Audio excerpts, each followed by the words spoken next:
नमस्कार साथियों, आप सभी का स्वागत है एक बार फिर से हमारे इस चैनल पे। तो आज के सेशन में एनटीपीसी और ग्रुप डी के प्रीवियस ईयर के क्वेश्चन के प्रैक्टिस सेट नंबर 5 लेकर आया हूं। चलिए स्टार्ट करते हैं।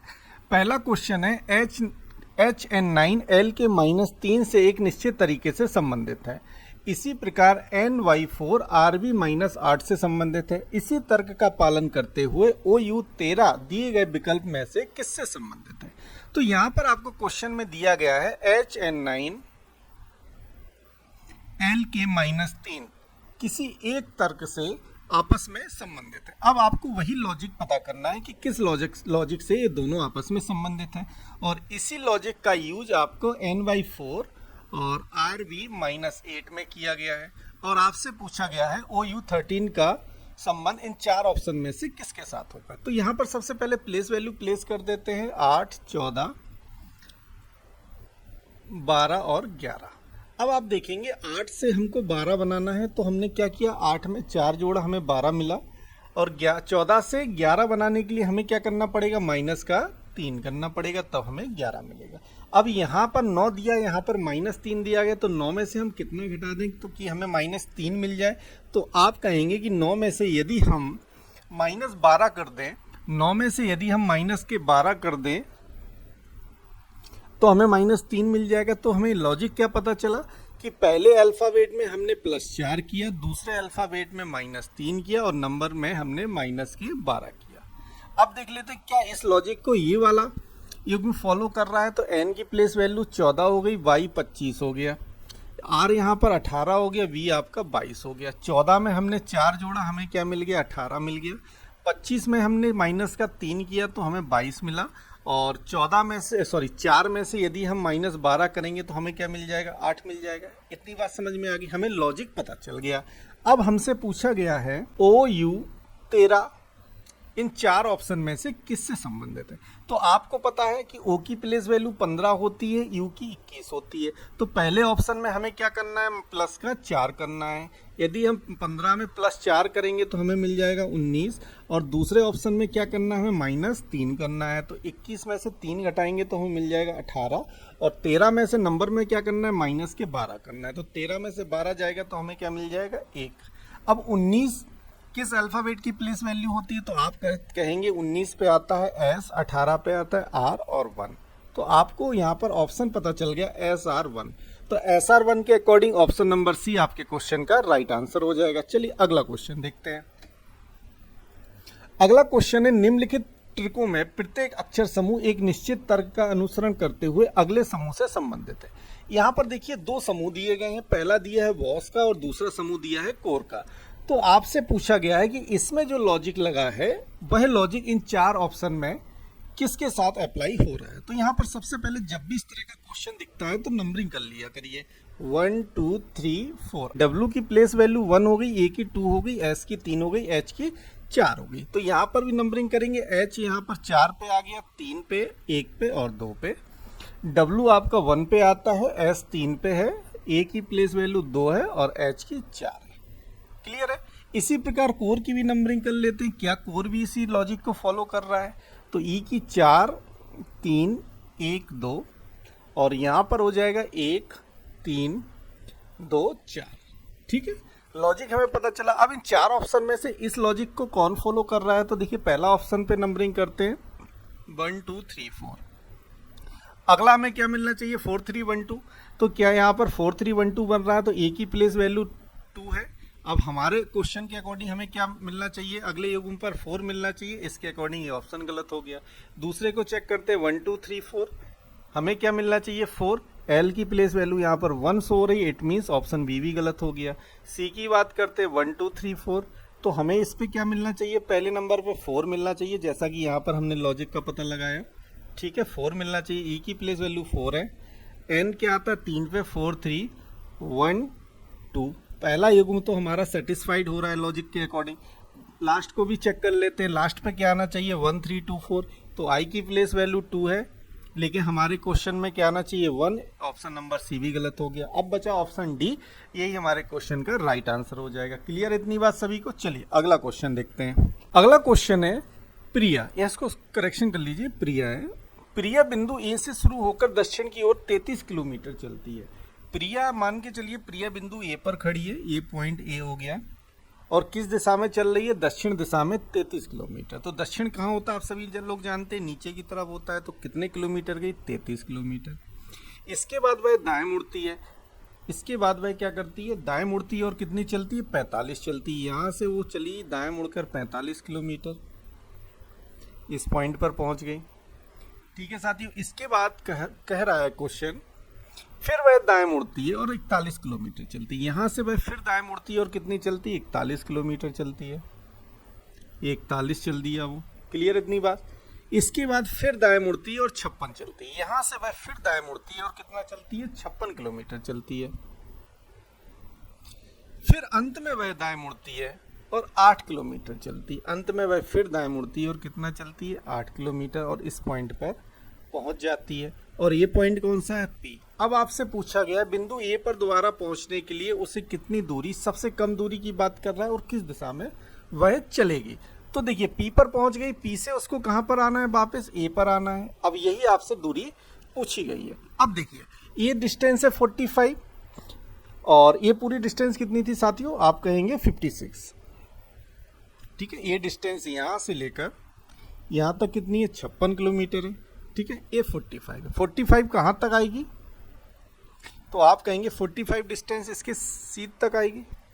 तो यहां से लेकर यहां तक की दूरी क्या होगी, 45। अब पूरी डिस्टेंस है 56, और यहां से लेकर यहां तक की डिस्टेंस कितनी है, 45। यदि हम 56 में से 45 को लेस कर देंगे तो हमें यहां से लेकर यहां तक की डिस्टेंस पता चल जाएगी। तो आप कहेंगे हाँ, तो घटा दीजिए, 6 में से 5 जाएगा 1, 5 में से 4 जाएगा 11। तो यहाँ से यहाँ तक की जो डिस्टेंस आ गई कितनी आ गई, 11। अगर ये 11 है तो ये भी डिस्टेंस कितनी हो जाएगी, 11। अब पी पॉइंट ये था, पी पॉइंट से इस तरफ उसने चलना प्रारंभ किया, तो ये दिशा कौन सी होती, पश्चिम होती। तो 11 किलोमीटर पश्चिम की ओर वो चलेगी। यही आपके क्वेश्चन का आंसर हो गया। ऑप्शन नंबर बी आपके क्वेश्चन का राइट आंसर हो जाएगा। क्लियर इतनी बात सभी को। अगला क्वेश्चन देखिए, यहाँ पर एक आपको श्रृंखला दी गई और इसमें पूछा गया है क्वेश्चन मार्क की जगह पर क्या आएगी। तो देखिए सिंपल है, जैसा कि अभी तक हम इस तरह के क्वेश्चन को सॉल्व कराते आए हैं। सबसे पहले प्लेस वैल्यू लिख लीजिए, 22, 4 और 5, 2, 10, 11, 8, 16, 17, 14, 22 और 23। ठीक है, अब देखिए इसको इजीली सॉल्व करना चाहें तो आप नंबर से भी सॉल्व कर सकते हैं, बट यहाँ पर क्या है, नंबर पे हर एक ऑप्शन में 5 आ रहा है, तो यहाँ पर नंबर से तो इजीली सॉल्व होगा नहीं, हमें अल्फ़ाबेट से ही सॉल्व करना पड़ेगा। अब देखिए अल्फ़ाबेट से सॉल्व करते हैं यदि हम इस क्वेश्चन को, तो यहाँ पर क्या दिया गया, देखिए पहला युग्म का फर्स्ट लेटर क्या है, वी है, दूसरे में बी है, और तीसरे में एच है, चौथे में एन है। अब देखिए वी से हमने फर्स्ट युग्म का पहला लेटर और दूसरे युग्म का पहला लेटर 22 दिया है, यहाँ पर क्या दिया है, वी दिया हुआ है। अब वी और बी में डिफरेंस क्या है, 22 में हम कितना जोड़ दें कि हमें बी मिल जाए या 2 मिल जाए, तो आप कहें यदि 22 में हम 6 जोड़ दें तो हमें बी मिल जाएगा। 2 में हम फिर कितना जोड़ दें, 6 जोड़ दें, 8 मिल गया। 8 में फिर 6 जोड़ा हमने, 14 मिल गया। ये तो हमें पता चल गया कि फर्स्ट लेटर में यदि हम 6 जोड़ रहे हैं तो दूसरे युग्म का हमें पहला लेटर मिल रहा है। अब यहाँ पर क्वेश्चन मार्क के लिए 14 में हम फिर से 6 जोड़ेंगे तो हमें क्या मिल जाएगा, 20।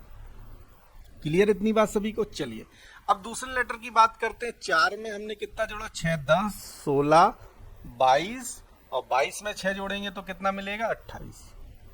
क्लियर है। अब इसके बाद इतना पता चल गया कि हर लेटर में हमें 6 जोड़ने पर अगला लेटर प्राप्त हो रहा है। इसी प्रकार देखिए 5 में 6 जोड़ा 11, 11 में 6 जोड़ा 17, 17 में 6 जोड़ा 23, और 23 में 6 जोड़ेंगे 29। ठीक है, क्लियर इतनी बात सभी को। और लास्ट में आपको पता है हर ऑप्शन में 5 दिया है तो 5 हम वैसे ही लिख देते हैं। 20 पर क्या आता है, तो आप कहेंगे 20 पर टी आएगा। 28 की बात कर लेते हैं, 28 पर बी आएगा। 29 की बात कर लेते हैं, 29 पर क्या आ जाएगा, सी, और 5। TBC5 आपके क्वेश्चन का राइट आंसर हो जाएगा। ऑप्शन नंबर बी आपके क्वेश्चन का राइट आंसर हो गया। क्लियर इतनी बात सभी को। चलिए अगला क्वेश्चन देखते हैं। यदि एक संख्या 1732596 में प्रत्येक अंक को बाएं से दाएं आरोही क्रम में लिखा जाए। देखिए यहाँ पर आपको संख्या दी गई है 1732596। इसमें कहा गया है कि प्रत्येक अंक को बाएं से दाएं आरोही क्रम में लिखा जाए। अब देखिए संख्या को आरोही क्रम में लिख दीजिए, लेकिन कहाँ से लिखना है, बाएं से दाएं की ओर लिखना है। तो बाएं से लिखना प्रारंभ करेंगे दाएं की ओर, और आरोही क्रम में लिखना है तो आप सभी लोग जानते हैं आरोही क्रम का मतलब क्या होता है, बढ़ते क्रम में लिखना है। तो सबसे पहले छोटी संख्या आएगी, क्या आएगी, 1 आ जाएगी। 1 के बाद क्या आएगा आपका 2 आ जाएगा, 2 के बाद 3, 3 के बाद 5, 5 के बाद 6, 7 और 9।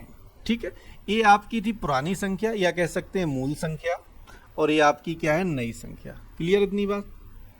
ये आपकी मूल संख्या हो गई और ये आपकी नई संख्या हो गई।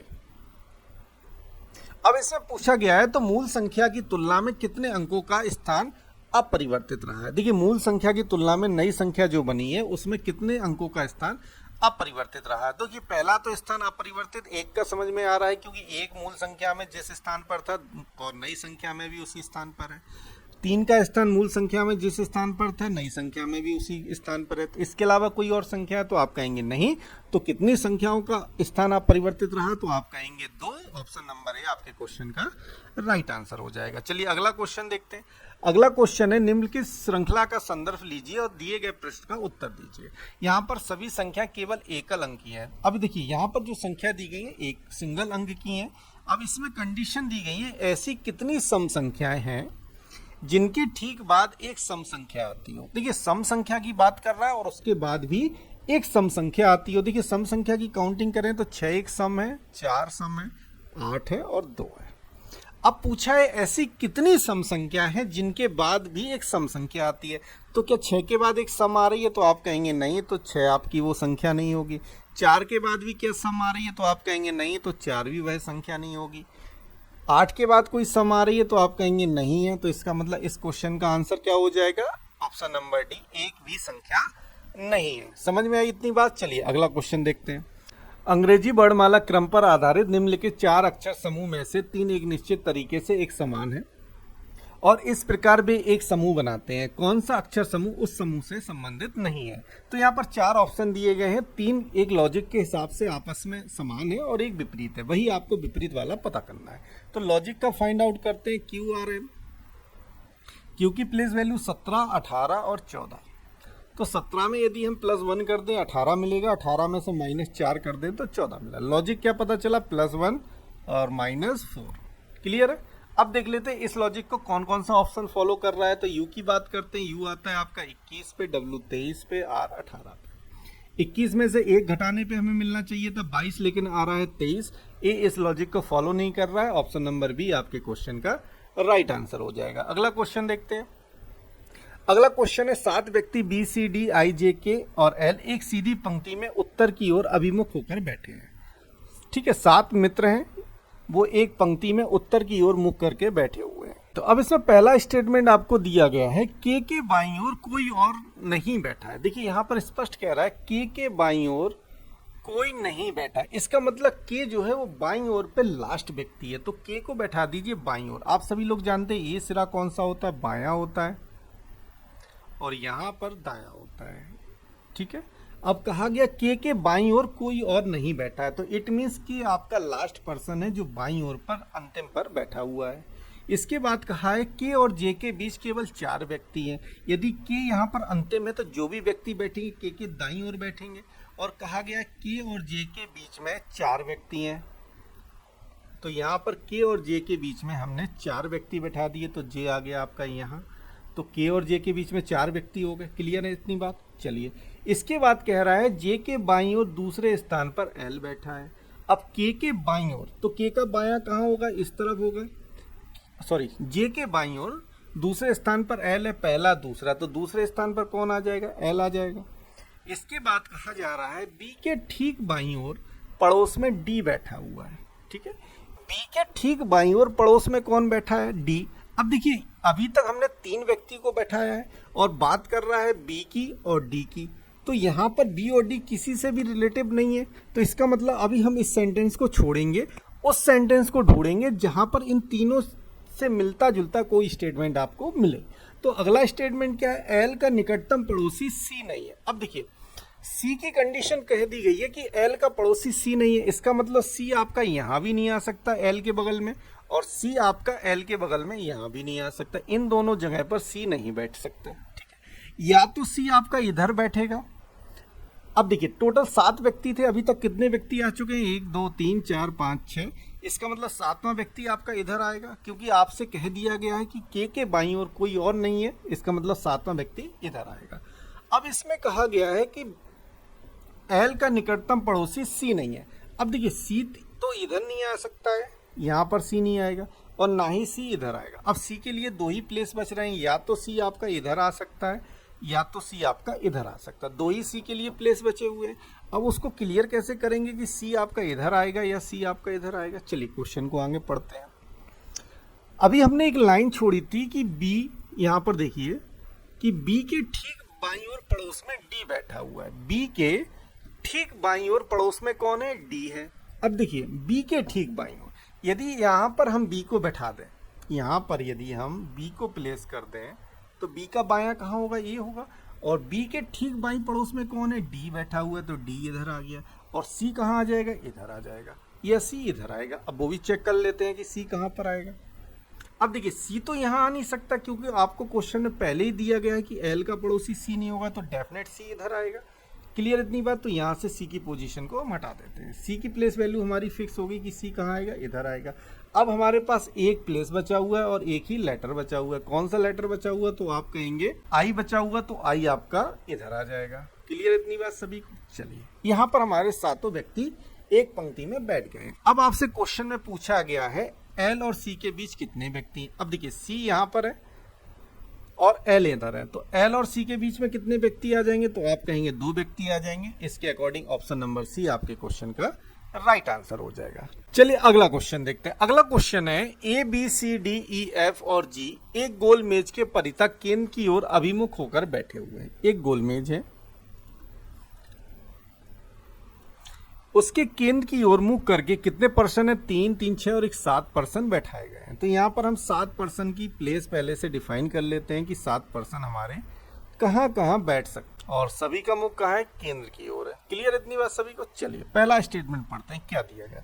पहला स्टेटमेंट आपको गिवन है एफ बी के दाईं ओर दूसरे स्थान पर बैठा है। अब एफ जो है वो बी के दाईं ओर, तो पहला व्यक्ति हम कहीं पर बैठा सकते हैं। हमने बी को यहाँ बैठाया और एफ बी के दाईं ओर दूसरे स्थान पर है, तो यहाँ पर कौन आ गया? एफ आ गया।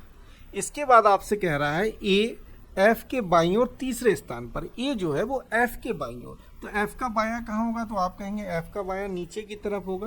और तीसरे स्थान पर कौन आ जाएगा? ए आ जाएगा। पहला, दूसरा, तीसरे स्थान पर ए आ गया। क्लियर इतनी बात?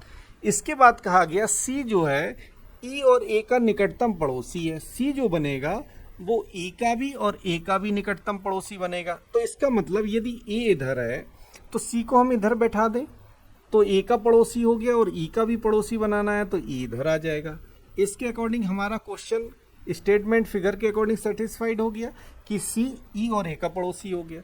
अब दो प्लेस हमारे बचे हुए हैं। इसमें क्या कहा गया है? जी जो है वो बी का पड़ोसी नहीं बनेगा। अब देखिए जी के लिए कंडीशन अप्लाई होगी कि जी जो है वो बी का पड़ोसी नहीं बनेगा, तो डेफिनेट जी इधर बैठेगा।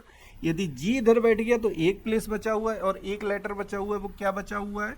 तो आप कहेंगे वो बचा हुआ है आपका डी। डी यहाँ पर आ जाएगा। अब क्वेश्चन में आपसे पूछा गया है कि डी के बाईं ओर गिनने पर डी और ई के बीच में कितने व्यक्ति। अब डी का बायां कहाँ होगा? नीचे की तरफ होगा। और डी और ई की बात कर रहा है, ई इधर है और डी इधर है। कितने व्यक्ति हैं? 1, 2, 3। ऑप्शन नंबर सी आपके क्वेश्चन का राइट आंसर हो जाएगा। चलिए अगला क्वेश्चन देखते हैं। अगला क्वेश्चन है अंग्रेजी वर्णमाला क्रम के आधार पर दी गई श्रृंखला में प्रश्न चिन्ह के स्थान पर क्या आएगा। सबसे पहले प्लेस वैल्यू लिख लेते हैं। 4, 23, 22, 12, 5, 4, 20, 13, 12, 2, 21, 20। ठीक है। अब देखिए पहला युग्म देखिए DWV, दूसरे में LED। तो पहले युग्म का पहला लेटर और दूसरे युग्म का पहला लेटर को हम देखते हैं। देखिए डी की प्लेस वैल्यू 4 है और यहाँ L की प्लेस वैल्यू 12 है। यदि हम 4 में 8 जोड़ेंगे हमें 12 मिल गया। 12 में यदि हम फिर से 8 जोड़ देंगे 20 मिल गया। 20 में 8 जोड़ेंगे तो हमें क्या मिलेगा? तो आप कहेंगे 20 में 8 जोड़ेंगे हमें 2 मिल गया। और 2 में हम 8 जोड़ेंगे तो क्या मिलेगा? 10। 10 पे क्या आता है? जे। अब देखिए यहाँ पर प्रॉब्लम क्या है कि 3 ऑप्शन में जे दिया गया। इसका मतलब डी तो इसका आंसर हो नहीं सकता, तो डी हमने एलिमिनेट कर दिया। क्लियर इतनी बात सभी को? चलिए अब दूसरे से कंपैरिजन कर लेते हैं। 23 में कितना जोड़ें कि हमें 5 मिल जाए? तो आप कहेंगे यदि 23 में हम 8 जोड़ दें तो हमें क्या मिल जाएगा, 5 मिल जाएगा। 23 8 कितना होता है, तो आप कहेंगे 23 8 होता है 31, और 31 पे क्या आता है 5। फिर हमने 5 में 8 जोड़ा 13, 13 में 8 जोड़ा 21, 21 में 8 जोड़ा 29, तो 29 पे क्या आ जाएगा लेटर, तो 29 पे आ जाता है आपका सी। अब देखिए जेसी एक ही ऑप्शन में दिख रहा है, it means option number A आपके इस क्वेश्चन का राइट आंसर हो जाएगा। इतनी बात सभी को समझ में आई। चलिए अगला क्वेश्चन देखते हैं। अगला क्वेश्चन है क्वेश्चन मार्क के स्थान पर क्या आएगा, ये भी सीरीज से दिया गया। चलिए सिंपल है, 36 में कितना जोड़ा, 5 जोड़ेंगे 41 मिल गया। 41 में कितना जोड़ेंगे, 10 जोड़ेंगे 51 मिलेगा। और 51 में कितना जोड़ देंगे कि 66 मिलेगा, तो आप कहेंगे 15। और 66 में कितना जोड़ दें 86, तो आप कहेंगे 20। तो यहाँ पर आप देख रहे हैं 5 10 15 20, 5 5 का डिफरेंस चल रहा है। अब 86 में कितना जोड़ना पड़ेगा, तो आप कहेंगे 25। तो 86 में 25 जोड़ देंगे तो आपको कितना मिल जाएगा 111। 111 के अकॉर्डिंग ऑप्शन नंबर ए आपके इस क्वेश्चन का राइट आंसर हो जाएगा। चलिए अगला क्वेश्चन देखते हैं। अगला क्वेश्चन है लिएंडर बिंदु ए से चलना प्रारंभ करता है। ठीक है, मान लीजिए ये बिंदु ए है और यहाँ से लिएंडर जो है चलना प्रारंभ करता है और पूरब की ओर 6 किलोमीटर चलता है, पूरब की ओर 6 किलोमीटर गया। इसके बाद वह बाएं मुड़ता है और 4 किलोमीटर की डिस्टेंस कवर करता है। यहाँ से वह बाएं मुड़ा और 4 किलोमीटर चला। इसके बाद फिर वह बाएं मुड़ता है और 3 किलोमीटर चलता है। यहाँ से वह फिर बाएं मुड़ता है और कितना चलता है, 3 किलोमीटर चलता है। फिर वह दाएं मुड़ता है और 3 किलोमीटर चलता है। इस पॉइंट से भी वह दाएं मुड़ता है और कितना चलता है, 3 किलोमीटर चलता है। यहाँ आ गया। अंत में वह फिर बाएं मुड़ता है और 3 किलोमीटर चलता है। यहाँ से वह फिर बाएं मुड़ता है और कितना चलता है, 3 किलोमीटर चलता है। ठीक है, अब इस पॉइंट पर आ गया और ये पॉइंट कौन सा हो गया, पॉइंट पी हो गया। अब आपसे पूछा गया है कि ए पर दोबारा जाने के लिए, पी से ए पर दोबारा जाने के लिए उसे किस दिशा में और कितनी दूर चलना होगा। अब देखिए सिंपल है, यहाँ से इस पॉइंट से लेके इस पॉइंट की दूरी आप देखेंगे तो ये 4 है, तो ये भी 4 हो गई। यहाँ से यहाँ तक की दूरी कितनी है, 3। दोनों को जोड़ देंगे तो ये डिस्टेंस हमें पता चल जाएगी पी से ए तक। तो पी से ए तक की दूरी कितनी हो गई, 7 किलोमीटर। यदि व्यक्ति पी पर है तो ए पर आने के लिए उसे किस दिशा में चलना पड़ेगा, दक्षिण दिशा में चलना पड़ेगा। तो आपका आंसर आ जाएगा 7 किलोमीटर दक्षिण की ओर वो चलेगा। तो ऑप्शन नंबर बी इस क्वेश्चन का राइट आंसर हो जाएगा। चलिए अगला क्वेश्चन देखते हैं। अगला क्वेश्चन है योगेश अपनी कक्षा में ऊपर से 34वें स्थान पर, ऊपर से 34वें स्थान पर है योगेश और नीचे से 38वें स्थान पर। नीचे से इसकी पोजीशन दी गई 38। अब पूछा है कक्षा में कितने विद्यार्थी। इस तरह का क्वेश्चन मैंने लास्ट टाइम कराया था। दोनों को जोड़ के एक माइनस कर दीजिए, 8 4 12 की 2 हाथ से लगाइए 6 और 1 7, 72 में से 1 घटाएंगे तो आंसर क्या आ जाएगा 71। ऑप्शन नंबर सी आपके क्वेश्चन का राइट आंसर हो जाएगा। चलिए अगला क्वेश्चन देखते हैं। अगला क्वेश्चन है निम्नलिखित संख्या प्रतीक श्रृंखला का संदर्भ लें और नीचे दिए गए प्रश्न का उत्तर दें। गिनती केवल बाएं से दाएं करनी है। अब इसमें कंडीशन क्या दी गई, ऐसे कितने प्रतीक हैं। कहा गया कि ऐसे कितने प्रतीक हैं जिनमें से प्रत्येक के ठीक पहले एक संख्या और बाद में एक प्रतीक हो। मतलब कहा गया कि ऐसे कितने प्रतीक हैं जिनके पहले एक संख्या हो और बाद में एक प्रतीक हो। अब देखिए प्रतीक की बात कर रहे हैं, अगर मैं इसकी बात करूं क्या इसके पहले संख्या है, नहीं है तो ये भी नहीं होगा। इसके पहले संख्या है, एट द रेट भी कैंसिल हो गया। डॉलर की बात करें तो डॉलर के पहले एक संख्या है और यूरो की बात करें, यूरो के पहले एक संख्या और इसके बाद भी एक सिंबल है, तो आपको पहला संकेत मिल गया। ठीक है, डॉलर की बात करें, डॉलर के पहले 5 है और डॉलर के बाद एक प्रतीक है, तो दूसरा आपको प्रतीक मिल गया। इसके बात कर लेते हैं इस संकेत की, तो क्या इस प्रतीक के पहले नंबर है, नहीं है तो ये भी नहीं होगा। इसकी बात करें तो इसके पहले क्या एक संख्या है, लेकिन इसके बाद कोई प्रतीक नहीं है, तो ये भी डॉलर नहीं आपका शामिल होगा। इसके बाद आगे बढ़ते हैं, क्या और भी कोई ऐसी संख्या दिख रही है। हाँ, तो आप कहेंगे कि डॉलर के पहले एक नंबर है 8 और इसके बाद एक प्रतीक है, आपको तीसरा प्रतीक मिल गया। इसके बाद कोई भी ऐसा प्रतीक नहीं दिख रहा है कि जिसके पहले एक संख्या हो और उसके बाद एक प्रतीक हो। तो टोटल प्रतीक कितने पता चले, 1 2 और 3। इसके अकॉर्डिंग ऑप्शन नंबर बी आपके क्वेश्चन का राइट आंसर हो जाएगा। बात समझ में आई सभी को। चलिए अगला क्वेश्चन देखिए। अगला क्वेश्चन है यदि ए का अर्थ डिवाइड हो, चलिए यहां से देखते हैं 25C 15, तो 25C के अर्थ क्या दिया, प्लस दिया, तो C की जगह प्लस आ गया, 15 आ गया। इसके बाद दिया है ए का अर्थ क्या है, डिवाइड 3। इसके बाद दिया है डी का अर्थ क्या दिया है, -9, और बी का अर्थ क्या दिया है, इंटू 3। सिंपल क्वेश्चन है। 3 से 15 को कैंसिल किया 5 बार, तो 25 प्लस के 5 और यहाँ आ जाएगा 27 आपका। ठीक है, 25, 27 में से 5 जाएगा तो बचेगा माइनस के 22 और 25 में से 22 जाएगा तो बचेगा 3। ऑप्शन नंबर बी आपके क्वेश्चन का राइट आंसर हो जाएगा। अगला क्वेश्चन देखते हैं। अगला क्वेश्चन दिया गया है कथन निष्कर्ष से। यहाँ पर आपको 3 कथन दिए गए हैं और 2 निष्कर्ष दिए गए। चलिए कथन को बनाते हैं। पहला कथन है सभी ट्रैक्टर मोटरसाइकिल है। तो यहाँ पर हमने एक सिंबल बना लिया, सर्किल बना लिया। किसको रिप्रेजेंट कर रहा है? ट्रैक्टर को। कह रहा है कि सभी ट्रैक्टर मोटरसाइकिल है। तो ये ट्रैक्टर का जो सर्किल है वो किसके अंदर आ गया? मोटरसाइकिल में आ गया। ऐसा ही तो क्वेश्चन बोल रहा है कि सभी ट्रैक्टर क्या है? मोटरसाइकिल है। ये मोटरसाइकिल हो गया।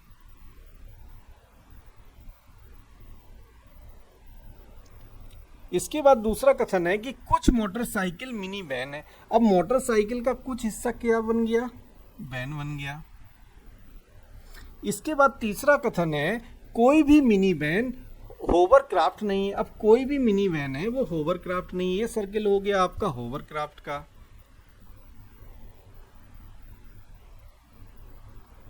अब इसमें कहा गया कि कोई भी मिनी वैन ओवरक्राफ्ट नहीं है। क्लियर इतनी बात सभी को? फिगर में तो कोई किसी को प्रॉब्लम नहीं है, हो तो कमेंट करके बताइएगा।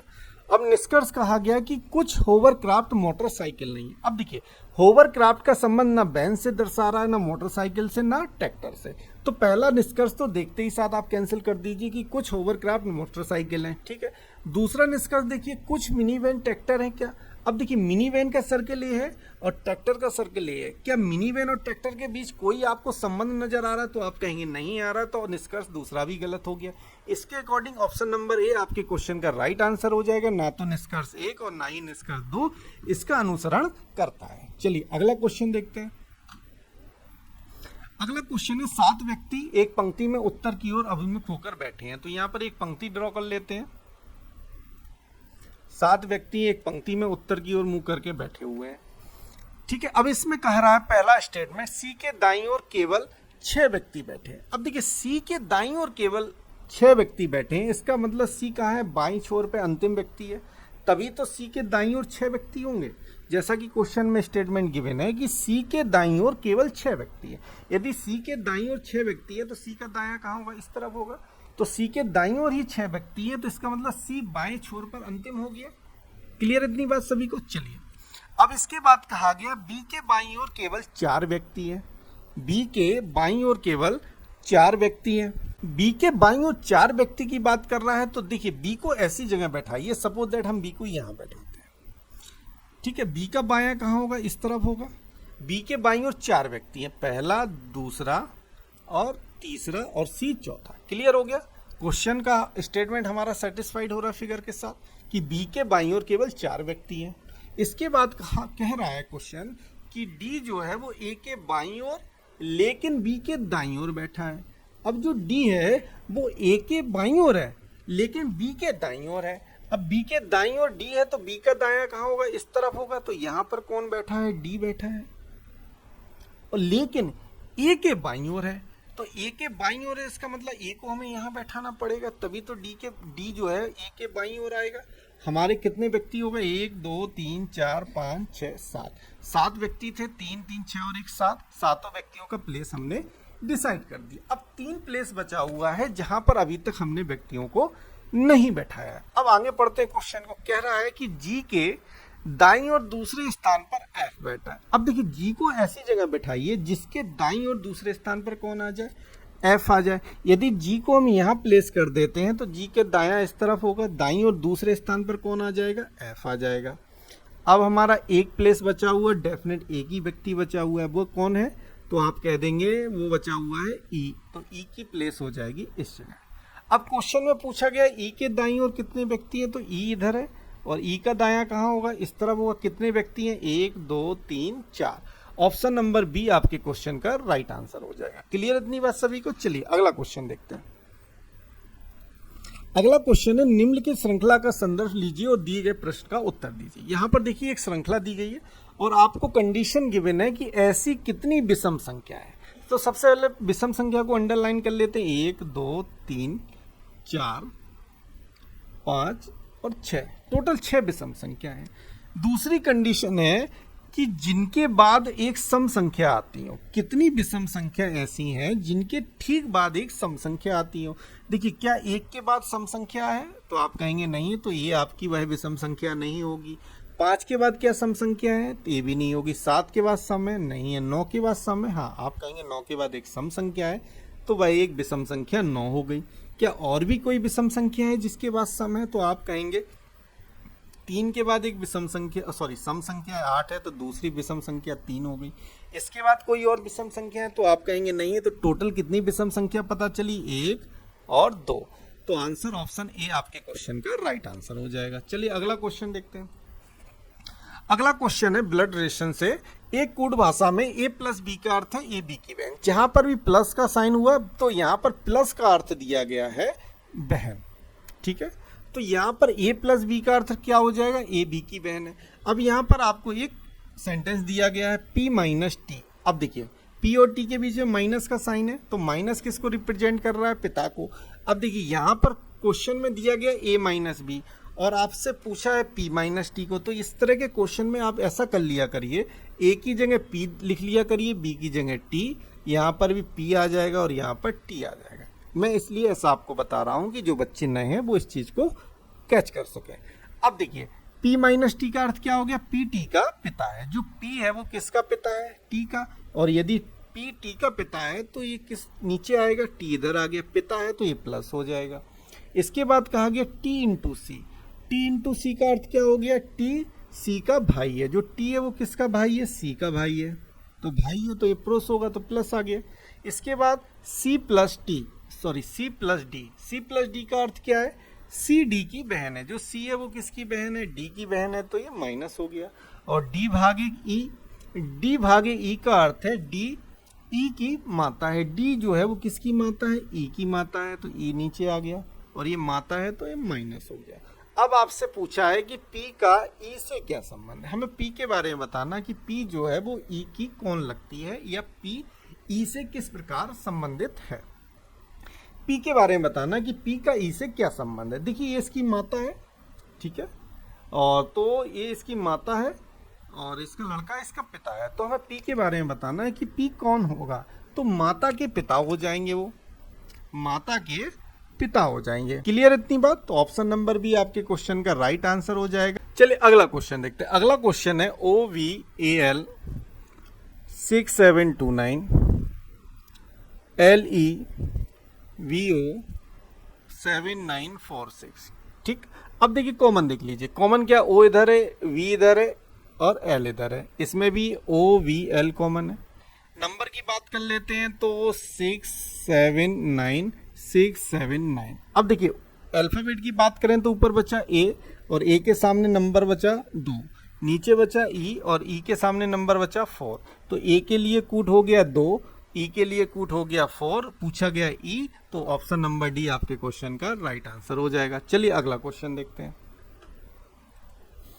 अगला क्वेश्चन है कि यहाँ पर आपको 2 युग्म दिए गए हैं, पहला और दूसरा। आपसे पूछा गया कि इसमें कौन सा लॉजिक लगाया गया है और उन 4 ऑप्शन में से वह लॉजिक किस में फॉलो हो रहा है। साधारण भाषा में मैं आपको बताऊं, और लॉजिक जो लगाना है वो आपको पूरे नंबर पे लगाना है। जैसे 22 दिया है तो जो भी प्लस माइनस होगा पूरे 22 में होगा, ना कि सिंगल डिजिट में होगा। तो देखिए 22 से 66 बना और 61 बना है। तो लॉजिक देख लीजिए, 22 में यदि हम 3 से मल्टीप्लाई कर देंगे तो हमें क्या मिल जाएगा? 66 मिल गया, ठीक है। और यदि हम 66 में से माइनस का 5 कर दें तो हमें 61 मिल गया। तो लॉजिक हमें पता चल गया कि पहले डिजिट में हमने 3 से मल्टीप्लाई किया, हमें नेक्स्ट डिजिट मिला, और सेकंड डिजिट में सेकंड नंबर में हमने -5 किया तो हमें थर्ड युग्म मिला। क्लियर इतनी बात? इसमें भी क्या इसी लॉजिक को फॉलो किया जा रहा है। 35 में हमने 3 से मल्टीप्लाई किया, 105 मिल गया, और 105 में से -5 किया, हमें 100 मिल गया। लॉजिक क्लियर हो गया हमारा। अब देखिए किस ऑप्शन, कौन सा ऑप्शन इस लॉजिक को फॉलो कर रहा है। क्या पहला ऑप्शन इस लॉजिक को फॉलो कर रहा है?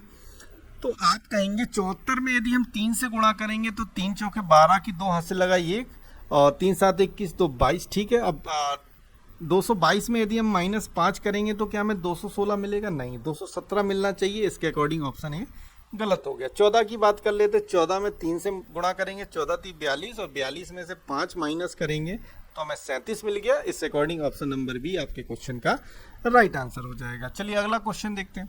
अगला क्वेश्चन है कि सभी फूल पौधे हैं, ये सभी फूल को प्रदर्शित कर रहा है। फूल कह रहा है कि सभी फूल क्या हैं, आपके पौधे हैं। दूसरा कथन है कि कुछ पौधे पेड़ हैं और कुछ पौधे का जो हिस्सा है वो क्या है, पेड़ है। क्लियर? पौधे का इतना हिस्सा क्या है, पेड़ है। अब निष्कर्ष दिया गया कुछ पेड़ फूल हैं क्या। अब देखिए पेड़ का सर्किल यहां तक आ रहा है और फूल का सर्किल इधर आ रहा है, क्या दोनों सर्किल के बीच में कोई संबंध आपको दिख रहा है, तो आप कहेंगे नहीं, तो निष्कर्ष पहला गलत हो गया। दूसरा निष्कर्ष दिया गया सभी फूल पेड़ हैं, क्या सभी फूल पेड़ हैं, तो आप कहेंगे नहीं, तो इसमें भी दूसरा निष्कर्ष भी गलत हो जाएगा। इसके अकॉर्डिंग ऑप्शन नंबर ए आपके क्वेश्चन का राइट आंसर हो जाएगा कि निष्कर्ष एक ए नहीं होगा, बी ऑप्शन नंबर बी आपके क्वेश्चन का राइट आंसर हो जाएगा। ना तो निष्कर्ष ए और ना ही निष्कर्ष दो अनुसरण करता है। बात समझ में आई? चलिए अगला क्वेश्चन देखिए। अगला क्वेश्चन है प्रश्न चिन्ह के स्थान पर क्या आएगा। तो देखिए 29 से 39 बनाना है तो हमने 10 जोड़ा, 39 से 50 बनाना है तो प्लस 11 किया, और 50 में हम कितना जोड़ दें, 62 आ जाए तो आप कहेंगे 12। क्लियर इतनी बात? तो यहाँ पर सीरीज में क्या समझ में आ रहा है, 10 11 12 एक एक नंबर का इंक्रीजमेंट किया जा रहा है। इसका मतलब 10 से पहले क्या रहा होगा, प्लस का 9। तो 29 में से यदि हम 9 घटा दें तो हमें क्या मिल जाएगा, 20। तो ऑप्शन नंबर सी आपके क्वेश्चन का राइट आंसर हो जाएगा। क्लियर इतनी बात सभी को? चलिए अगला क्वेश्चन देखते हैं। अगला क्वेश्चन है अंग्रेजी वर्णमाला क्रम के आधार पर निम्नलिखित 4 अक्षर समूह युग्म में से 3 एक निश्चित प्रकार से एक समान है और इस प्रकार वे एक समूह बनाते हैं। तो इन 4 ऑप्शन में से देखना है कौन सा उस समूह में मेल नहीं खाता है, कौन सा लॉजिक को फॉलो नहीं कर रहा है। तो पहले ऑप्शन का लॉजिक पता करते हैं, WC-OL। तो प्लेस वैल्यू लिख लेते हैं 23, 3, 15 और 12। तो यहाँ पर देखिए 23 से हमें 3 बनाना है, तो हमने क्या किया, 23 में हम यदि +6 कर देंगे तो 3 मिल जाएगा, और 15 में से यदि हम -3 कर देंगे तो 12 मिल जाएगा। लॉजिक पता चल गया कि पहले लेटर और सेकंड लेटर में +6 करना है, इसके बाद -3 करना है। तो इसमें कर लेते हैं 8, 13, 26 और 23। 8 में 6 जोड़ेंगे कितना होता है, 14 होता है। ऑप्शन बी आपके क्वेश्चन का राइट आंसर हो जाएगा, क्योंकि वह इस लॉजिक को फॉलो नहीं कर रहा है। क्या बाकी भी ऑप्शन इस लॉजिक को फॉलो करते हैं? चलिए चेक करा देते हैं आपको। 19, 25, 11, 8। 19 में हमें क्या जोड़ना है, 6 जोड़ना है, 25 मिल गया, 11 में से 3 घटाना है, 8। हमारा लॉजिक फॉलो हो रहा है। बी आता है 2 पे, 8 आता है, 8 पे 20 और 17। 6 किया 8 मिला, 3 किया 17 मिला। It means option number B आपके क्वेश्चन का राइट आंसर होगा। चलिए अगला क्वेश्चन देखते हैं। अगला क्वेश्चन है, एक कूट भाषा में स्टिक इक्वल थिंग को WVVLYN के रूप में और थिंक यार्ड हाउस को VLZAHA के रूप में कूटबद्ध किया गया है। तो आपसे पूछा है थिंक को किस प्रकार कूटबद्ध किया गया। देखिए सबसे सिंपल क्वेश्चन, थिंक इसमें कॉमन है और थिंक इसमें कॉमन है। इट मीन्स कूट में भी कोई एक युग्म कॉमन होगा। तो देखिए VL इसके पास दिख रहा है और VL इसमें दिख रहा है, क्या इसके अलावा और कोई कॉमन है? आप कहेंगे नहीं, तो थिंक के लिए कोड क्या हो जाएगा, VL। ऑप्शन नंबर सी आपके क्वेश्चन का राइट आंसर हो जाएगा। चलिए अगला क्वेश्चन देखते हैं। अगला क्वेश्चन है, निम्नलिखित श्रृंखला में प्रश्न चिन्ह के स्थान पर क्या आएगा। देखिए सिंपल सा सीरीज है। 510 में यदि हम +1 कर दें हमें 511 मिल गया। 511 में से क्या घटा दें, 500 मिल जाए तो आप कहेंगे 11। अब 511 में फिर 501 बनाने के लिए हमें क्या करना पड़ा, +1। और 501 से 491 बनाने के लिए हमें क्या करना पड़ा साथियों, तो आप कहेंगे -10, माइनस का 10। और 491 से 492 बनाने के लिए हमें क्या करना पड़ा, +1। अब यहाँ पर सीरीज आप देख रहे हैं, +1, -11, फिर +1, -10, फिर +1, तो अब क्या होगा, -9। क्लियर इतनी बात? 492 से यदि हम -9 करेंगे तो हमें क्या मिल जाएगा, 483। तो ऑप्शन नंबर ए आपके क्वेश्चन का राइट आंसर हो जाएगा 483। क्लियर इतनी बात सभी को? चलिए अगला क्वेश्चन देखते हैं। अगला क्वेश्चन है, यदि प्लस और डिवाइड को परस्पर बदल दिया जाए। देखिए प्लस, जहां पर प्लस है वहां पर आपसे कहा जा रहा है डिवाइड कर दीजिए, और जहां माइनस और इंटू को परस्पर बदलना है तो जहां पर इंटू है वहां पर माइनस कर लीजिए, और जहां पर माइनस है वहां इंटू कर लीजिए, और जहां डिवाइड है वहां पर प्लस कर लीजिए। ऐसा आपका क्वेश्चन कह रहा है।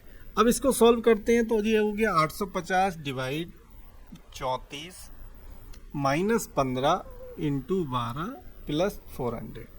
ठीक है, 34 से 850 काटेंगे तो कितनी बार जाएगा, तो आप कहेंगे 25। -15 इंटू 12 करेंगे तो कितना आ जाएगा, 180। प्लस के 400।